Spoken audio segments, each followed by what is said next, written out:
Buenas noches, hermanos. En la parábola de hoy, como ejemplo, el Señor Jesús utiliza tres animalitos: las ovejas, las serpientes y las palomas. Pero tenemos que ponernos en contexto para entender qué cosa tendríamos que nosotros tomar de estos animalitos para eh, usarlo en nuestra vida cristiana. Y digo que es nuestra vida cristiana porque esta parábola que está en el versículo que acabamos de memorizar, pues no se puede aplicar a toda la gente. Esta parábola solamente es para los creyentes que somos enviados a compartir el Evangelio. Es entonces una parábola que usa tres animalitos: las ovejas, las serpientes y las palomas, para los creyentes, para que sepamos qué hacer, porque tenemos una tarea que el Señor ha puesto en nuestras manos, que es predicar el Evangelio. Pero vamos a ponernos en contexto, y para eso pues tenemos que iniciar desde el versículo 1 de San Mateo 10. En San Mateo 10 se nos dice que el Señor Jesús, después de un tiempo que anduvo con sus discípulos, los envió a predicar el Evangelio con una encomienda que era decirle a la gente que el reino de los cielos había llegado a ellos. Esto está en los versículos 1 y 10, perdón, 1 y 7 de San Mateo 10. Dice el versículo 1: entonces, llamando a sus 12 discípulos, les dio potestad contra espíritus inmundos para que los echasen fuera y sanasen toda enfermedad y toda dolencia.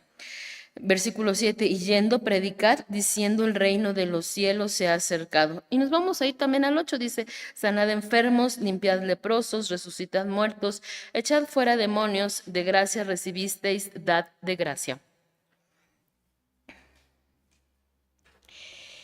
El Señor Jesús instruyó a sus discípulos bastante tiempo y ellos aprendieron de él. Después de que estuvieron en capacitación, los envió con una misión especial, que fue predicar el Evangelio y sanar las dolencias del pueblo. ¿Podemos nosotros entender el momento en que se encuentra el Señor Jesús con sus discípulos? Si pensamos como en esos tiempos cuando se hace el servicio social o las prácticas profesionales, hay un momento en que el estudiante deja de recibir el consejo, la ayuda del maestro, y lo envía a que se ponga a hacer las cosas por sí mismas. Y esto pasó con los discípulos. El Señor Jesús bastante tiempo los capacitó, pero hubo un momento en que les dijo: vayan, y lo que yo he estado haciendo lo van a hacer ahora ustedes. Y les dio autoridad. Les dio autoridad sobre cosas espirituales y sobre cosas físicas, porque el Evangelio tiene que ver con la predicación de una buena noticia para nuestras almas, que dura para toda la eternidad, pero también sobre el mundo físico, porque los discípulos iban a sanar enfermos, limpiar leprosos, dice el versículo 8, a incluso resucitar muertos y echar fuera demonios. En el mundo espiritual también iban a tener poder. No, la Biblia no menciona los casos, los nombres de las personas que fueron beneficiadas con el mensaje del Evangelio y con la salud y con los milagros en sus vidas, pero de que lo hicieron, los discípulos lo lograron hacer. Así que bueno, lo primero era que el Señor los capacitó. Lo segundo, que tenían una misión, no era cualquier cosa, era una tarea especial. Pero en ese orden: primero predicar el Evangelio y confirmar la veracidad o autenticidad de ese mensaje con milagros. No los mandó al mundo a hacer milagros y después a buscar cuál era la causa del milagro, sino que hablaban de Cristo, de Dios hecho hombre, del Señor Jesús trayendo el reino o inaugurando el reino de Dios con su llegada a la tierra y confirmando su carácter divino y el poder de este mensaje y su procedencia de Dios con muchos milagros, cosas realmente impresionantes. ¿Quién no se sorprendería ante la sanidad de un leproso, ante la resurrección de un muerto, ante la expulsión de un demonio? Y la sanidad, dice, de toda enfermedad y toda dolencia.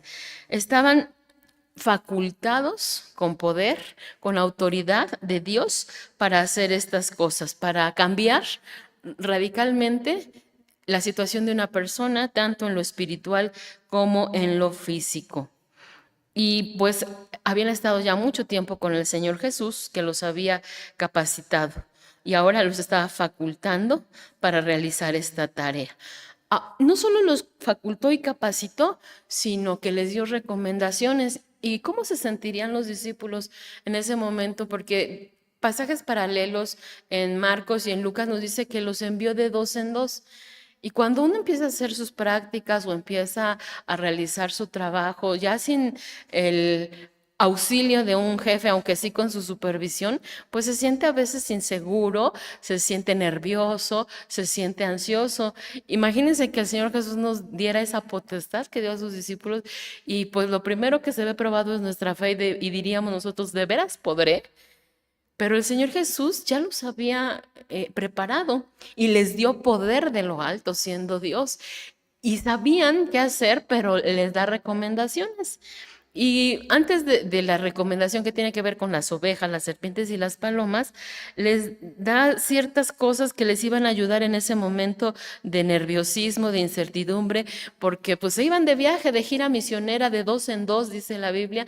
En esta ocasión, incluso tal vez alguien tenga el título en su Biblia, pues se le conoce a esta comisión como la misión de los 12. Por ahí en otro pasaje hay una encomienda semejante a 70 y se le conoce como misión de los 70. Entonces, si alguien nos dice, pues vamos a hablar sobre la misión de los 12, es de este momento.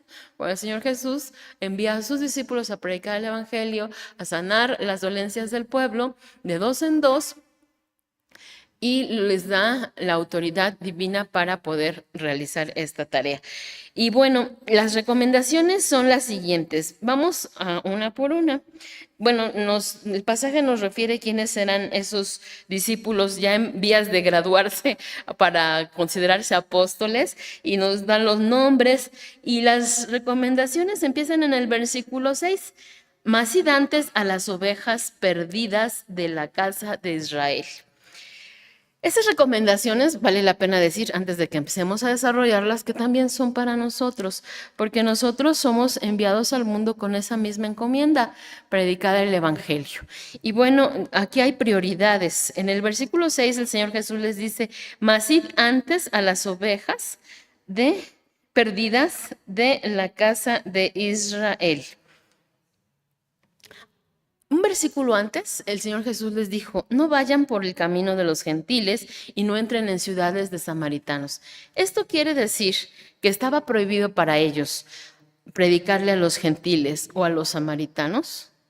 Claro que no, pero habría prioridades. Y ahorita vamos a ver cómo es que, no es que les estaba prohibido predicar a este tipo de personas, sino que el viaje que iban a hacer, el viaje misionero, debería ser para aprovechar el tiempo al máximo y tenían que enfocarse prioritariamente los discípulos en los descendientes de Abraham, porque Dios había hecho un pacto con Abraham y estaba cumpliendo la promesa más importante para este patriarca. Porque los hijos de Israel tendrían que saber que el reino de los cielos estaba llegando a ellos y tendrían que saber que Jesús era el Mesías y era prioritario que se dedicaran pues los apóstoles a hablar a los judíos de esta buena noticia de que el Señor estaba cumpliendo su promesa. En su momento, dice este mismo pasaje, más adelante, el mensaje se iba a hacer más extenso. Versículo 18 dice, y aún a príncipes y a reyes seréis llevados por causa de mí, por testimonio a ellos y a los gentiles. Entonces no nos quedamos solo con la lectura inicial de que dicen, vayan antes a las ovejas perdidas de la casa de Israel y pensemos que solamente iban a predicar entre los judíos. Sí, iban a hacer extensivo el mensaje y en su momento con mayor intensidad, e incluso la palabra antes da esa idea, vayan antes, preocúpense por esta prioridad, no dejen de atender a las ovejas de Israel porque Dios está cumpliendo su promesa a través de el Mesías. Porque dice el pasaje también de Romanos 1:16 que el Evangelio es potencia de Dios para salud al judío primeramente y también al griego. Así que el Señor Jesús, como primera recomendación a sus discípulos les dice, vayan privilegiando la predicación entre los judíos. A nosotros hoy en día nos es aplicable también el hecho de que aprovechemos el tiempo al máximo. Si bien nosotros hoy somos enviados a todo el mundo, dice el Evangelio de San Mateo en el capítulo 28 que dice el versículo 19 que la predicación debe ser entre todos los gentiles, debe ser para todas las personas. Pero ellos en este momento exacto tenían prioridad y debían privilegiar el extendimiento de la buena noticia de la salvación entre los judíos. Primera recomendación. Segunda recomendación, no comercializar con el Evangelio. Imagínense ustedes que predicando el Evangelio, terminando de exponer el mensaje, la audiencia o el destinatario del Evangelio dijera, ay, qué buena noticia, sí, yo quisiera ser parte de la familia de Dios. ¿Cuánto va a ser? Y era pues una tentación, ¿no? Y más si se realizaba un milagro en la persona, de un milagro de sanidad, de resurrección, de liberación de muertos. Uy, pues los discípulos se hubieran hecho ricos recibiendo dinero por parte de los oyentes de la predicación. Pero el Señor Jesucristo les dijo a sus apóstoles ahora en este momento, de gracia recibisteis, dad de gracia. ¿Estamos nosotros? En el versículo 8, sanad enfermos, limpiad leprosos, resucitad muertos, echad fuera demonios, de gracia recibiste, dad de gracia. No comercializar con el Evangelio es la orden que se encuentra aquí. El Evangelio es gratuito y no se debe pagar por recibirlo. Es contrario a su naturaleza el cobrar una cantidad de dinero por anunciar a la persona o a la audiencia la salvación, porque el perdón de los pecados no tiene precio, no se puede pagar, aunque nosotros quisiéramos hacerlo, pues no hay nada que nos pudiera alcanzar. La salvación que trae Jesucristo es gratuita, es por gracia, es un regalo, es un obsequio y pues no se podría tampoco cobrar por los milagros. No, les digo que no faltaría la ocasión de que alguien se sintiera tentado a hacerlo, a llenar sus bolsas por estas acciones, pero aquí el Señor Jesús dice, recibiste ustedes gracia, den gracia. No podemos nosotros comerciar con el Evangelio. Debemos difundir con fidelidad y de manera gratuita su contenido y evitar recibir pagos deshonestos. ¿Por qué les digo que pagos deshonestos? Porque debemos nosotros tomar en cuenta el versículo 10 en la última parte. Este capítulo tenemos que interpretarlo o leerlo de manera armónica. ¿Qué dice el versículo 10 en la última parte? El obrero digno es de su alimento. Entonces aquí hay una diferencia. Cuando yo predico el Evangelio, el que recibe al Señor en su corazón no puede pagarme de ninguna manera y tampoco podría pagarme por alguna oración que yo haga por él, por si pudiera interceder por él y recibir un beneficio en su persona en cuanto a algo que tenga que ver con milagros. Pero el sustento del predicador es por parte de Dios y por parte de los que ya forman parte de su reino y de ahí obtienen su alimento o su sustento. El obrero, el enviado, el mensajero, tiene pues su sustento directamente de Dios y también por parte de Dios a través de ciertas personas a las que Dios encomienda su cuidado. El Señor suple pues las necesidades de los predicadores a través de la generosidad de las personas que forman parte del reino de Dios. No pueden pues recibir un pago por parte de quienes son evangelizados, pero sí de las iglesias establecidas, como Pablo lo hizo. Hay quienes sostienen la labor misionera. Entonces espero que estemos entendiendo la diferencia. No se puede pagar por el evangelio, por la salvación, no se puede pagar por el servicio espiritual que recibe alguien en lo individual, pero el sostén sí viene de iglesias establecidas y por parte de las personas a las que Dios encomienda el sostenimiento, el mantenimiento de sus obreros, porque los obreros son dignos de su alimentación. Bueno, ahorita vamos a platicar con mayor detalle de esto porque el versículo 9 dice que como parte de las recomendaciones, que esta sería la recomendación 3, era que no llevaran dinero. No llevaran dinero, dice, no aprestéis oro, ni plata, ni cobre en vuestras bolsas. En esta ocasión el Señor les dice, no lleven dinero. ¿Por qué decimos que en esta ocasión? Es para el caso de esta gira evangelística, tal vez la primera de los discípulos, pero tiene una razón de ser. En la cultura de los judíos, la hospitalidad era algo bastante común, era una clase de deber. No podía uno hacerse el disimulado ante alguien que necesitaba hospedaje, y al huésped se le tenía que tratar como de la familia e incluso mejor. Así que el hospedaje o la hospitalidad para los apóstoles, pues ya estaba garantizada en ese contexto de la cultura judía, porque era un gesto de humanidad, de cortesía, pero incluso era un deber. Y entonces, pues el Señor Jesús, además de tomar en cuenta esta situación de que estaban muy acostumbrados los judíos a cumplir con esta obligación de hospedar a los demás, pues efectivamente trata de, en sus discípulos, crear convicción de dos cosas: de que su sustento vendría de Dios. Así que era una prueba de fe. Era una prueba de fe. No lleven dinero.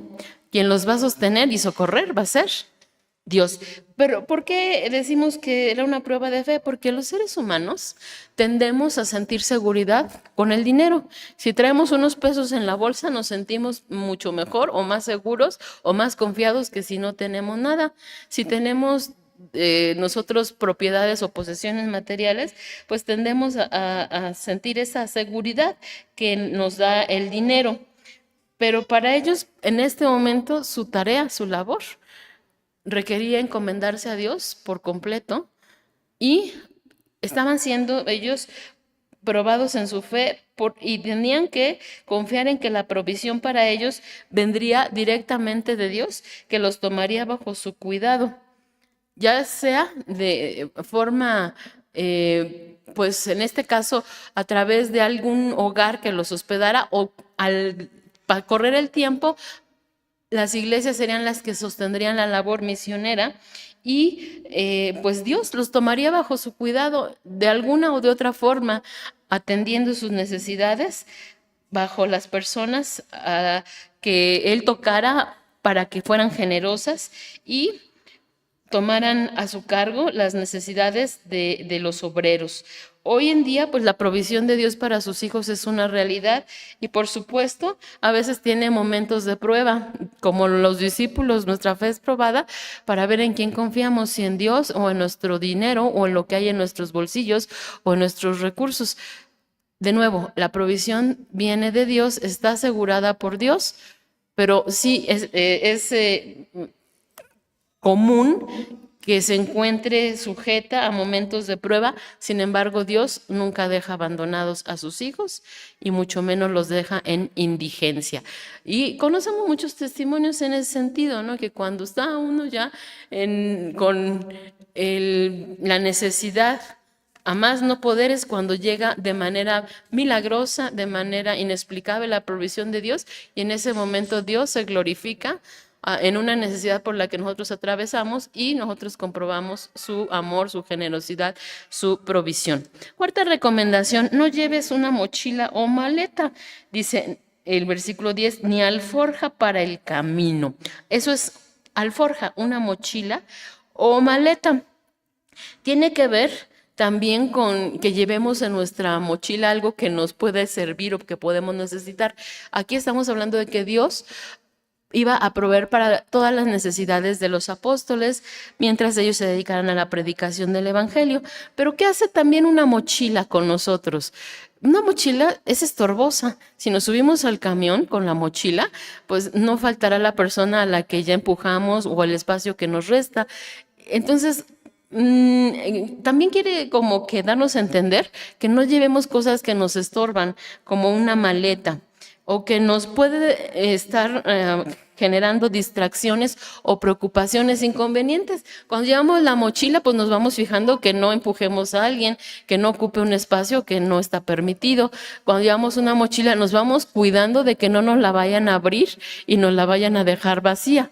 Cuando llevamos una mochila, nos vemos tentados a llenarla con todo lo que podamos. Que si porque llueve llevo esto, que si porque me duele la cabeza echo esto, si me da sed pongo esto otro. Entonces, una mochila es un distractor para el predicador porque, pues imagínense, en lugar de estar pensando en la predicación del evangelio, en ver quiénes pueden ser las personas a las que les puede hablar el Señor, que está preocupado por dónde tiene la mochila y por si trae todas las cosas completas y no se la han arrebatado. Entonces tiene que ver con la provisión de Dios y con no distraerse, puesto que pues el Señor estaba dándoles a ellos prioridades en esa urgente necesidad de compartir el evangelio.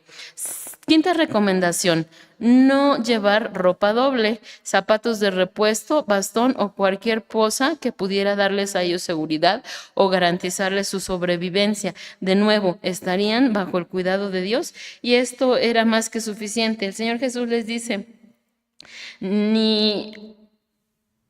no prestéis oro, ni plata, ni cobre en vuestras bolsas, ni alforja para el camino. Y enseguida, como vamos a ver, en el versículo 10 dice: ni dos ropas de vestir, no deben de llevar doble muda de vestido, ni zapatos, dobles zapatos, ni bordón, ni bastón para sostenerse, dice, porque el obrero digno es de su alimento. Esto confirma que estarían pues bajo el cuidado suficiente de Dios. Y para el hospedaje en la casa de alguien, dice el versículo 11, 12, 13 y 14, que vamos a usar para dos cosas. Para ver cómo debían comportarse como huéspedes, dice: mas en cualquier ciudad o aldea donde entrareis, investigad quién sea en ella digno, y reposad allí hasta que salgáis. Y entrando en la casa, saludadla, y si la casa fuere digna, vuestra paz vendrá sobre ella, mas si no fuere digna, vuestra paz se volverá a vosotros. Y cualquiera que no os recibiere ni oyere vuestras palabras, salid de aquella ciudad, de aquella casa o ciudad, y sacudid el polvo de vuestros pies. Para ser huéspedes, tenían que tener un comportamiento especial. Dice: primero busquen la casa de alguien digno y quédense allí por el tiempo completo, no anden entrando y saliendo. Seguramente saben de alguien que tiene esa facilidad, hospedar a las personas. No se van a ir a hospedar con alguien que pues es una persona de mala fama en el pueblo. No se van a ir a hospedar en donde se hacen cosas indebidas.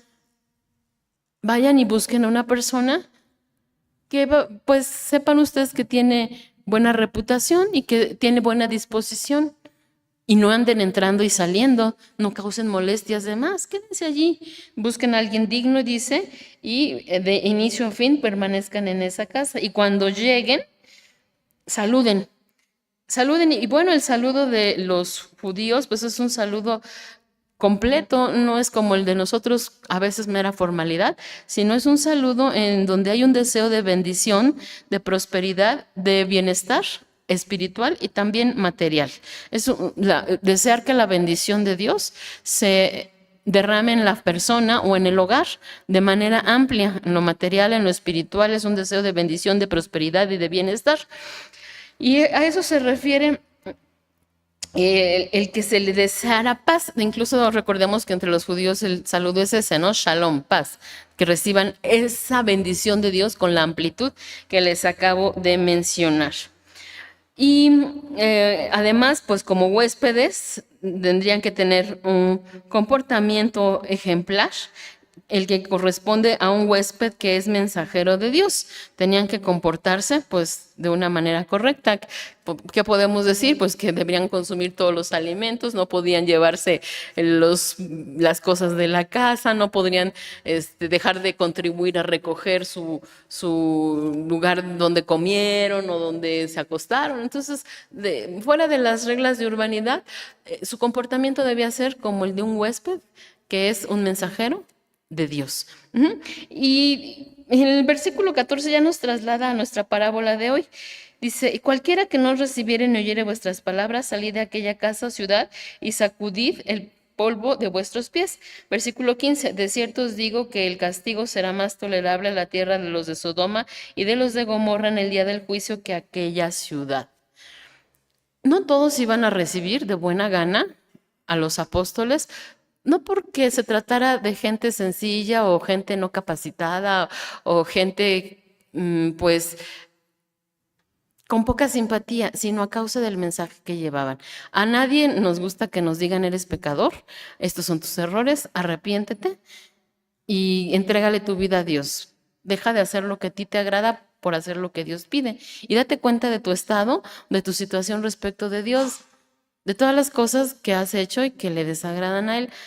No a toda la gente este mensaje le viene bien, no serían bien recibidos por todos. Incluso aquí dice, habrá que no les reciban y ni les quiere escuchar, váyanse de esa ciudad o de esa casa, pero sepan que pues ya habrá para ellos un castigo, porque las buenas noticias, la oferta de la salvación llegó a ellos y la rechazaron.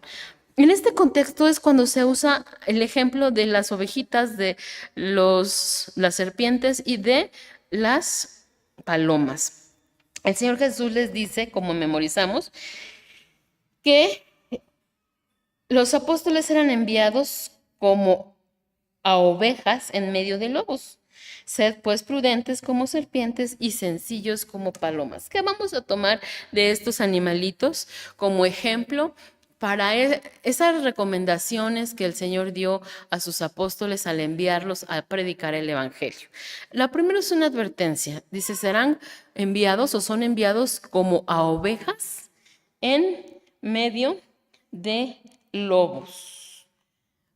Las ovejas son animalitos mansos, animalitos nobles, frágiles, que necesitan protección y guía, porque se encuentran expuestos a ataques y a destrucción de muchas fieras, pero en específico están expuestas a ataques de los lobos. Y el Señor Jesús nos dice que la labor de predicar el Evangelio no es tan sencilla, a veces se vuelve peligrosa, como cuando una oveja es atacada por un lobo, porque el lobo la quiere destruir. Y dice, ustedes son como ovejas a las que yo estoy enviando a momentos peligrosos, se están exponiendo incluso su propia vida por predicar el Evangelio, porque habrá quien no quiera oír de Dios, quien quiere destruirlas, quien se rebele ante el mensaje de salvación. Y siendo ustedes como ovejas, son frágiles, necesitan protección, necesitan guía y van a ser atacados y van a querer ser destruidos por parte de los lobos. Va a haber acoso, va a haber oposición, va a haber persecución incluso en contra de ustedes. Y todo lo que sucede como cuando un lobo se encuentra con una oveja a la que quiere cazar y quiere destruir. Así que había una advertencia. Son como ovejas, van en cierto sentido expuestas a ataques. Y ataques tan fuertes que pueden ser con el fin de destruirlos, que es lo que buscan hacer los lobos. Pero también en la Biblia, los lobos son sinónimo no solamente de destrucción y de ataques, sino de los falsos profetas. Dice la Biblia en alguna parte que los falsos profetas o los que nos quieren engañar son como lobos con piel de ovejas. Entonces, la persecución y la oposición del mundo se puede ejemplificar a un lobo, pero también a un falso maestro, a alguien que quiere llevarnos tras sí para alejarnos del Señor. Y dice, cuidado, precaución, porque como la oveja está expuesta al lobo, ustedes en el momento de predicar el Evangelio no serán bien vistos por todos y estarán expuestos a peligro. Así que sean prudentes como serpientes y sencillos como palomas. Y ahí intervienen las otras dos especies de los animalitos que vamos a ver. Y aprovechando, creo que es importante que mencionemos que gracias a Dios conocemos estos animalitos, porque si estuviéramos en una parte del hemisferio norte o el hemisferio sur, diríamos, ¿y qué es una oveja?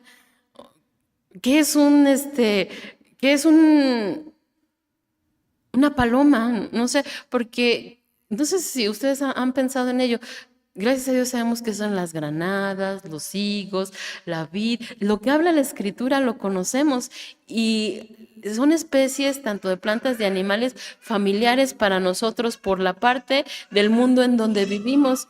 Y así que nosotros perfectamente sabemos cómo es una oveja, cómo es un lobo. No necesitamos ir a la enciclopedia o al internet para saber cómo son las serpientes, mucho menos las palomas. Y entonces ese ejemplo tan sencillo y tan familiar nos es muy sencillo acceder a él y entenderlo para las advertencias que nuestro Señor Jesús da. Y ahora vamos al tema de las serpientes, porque aquí también tenemos que hacer una aclaración. En la Biblia, en el contexto bíblico, la serpiente generalmente tiene un aspecto negativo, pero aquí no. Aquí en de la serpiente, de ese animalito, vamos a obtener cosas interesantes o cosas que nos van a servir. Así que primero lo que vamos a mencionar es eso, que nos quitemos de la cabeza o de la mente ese aspecto negativo. En este pasaje no tiene esa connotación la serpiente. Dice, ser prudentes como la serpiente. Sed pues prudentes como serpientes. ¿Cómo es una serpiente en eso de que es prudente o es astuta? Su astucia en este caso es como inteligencia, es como es estar bien fija en su objetivo y no distraerse. Una vez que la serpiente se decide atacar a alguien, no quita su mira de ese objetivo. Entonces, es un aspecto positivo y su astucia, si bien esa palabra a nosotros nos puede llevar a tener una idea negativa del animalito, no en este pasaje. La astucia no es malicia, más bien es sabiduría respecto a lo que está haciendo. Cuando una serpiente se propone algo, de allí no se mueve, hasta parece que está petrificada, parece que no está pensando en otra cosa, sino en lo que ya tiene en mente, que es estar a la defensiva o atacar.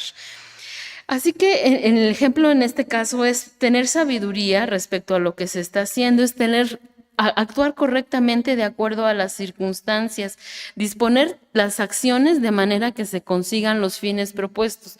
La serpiente ya tiene pensado o se defiende o ataca y de ahí no se mueve hasta que la situación cambia.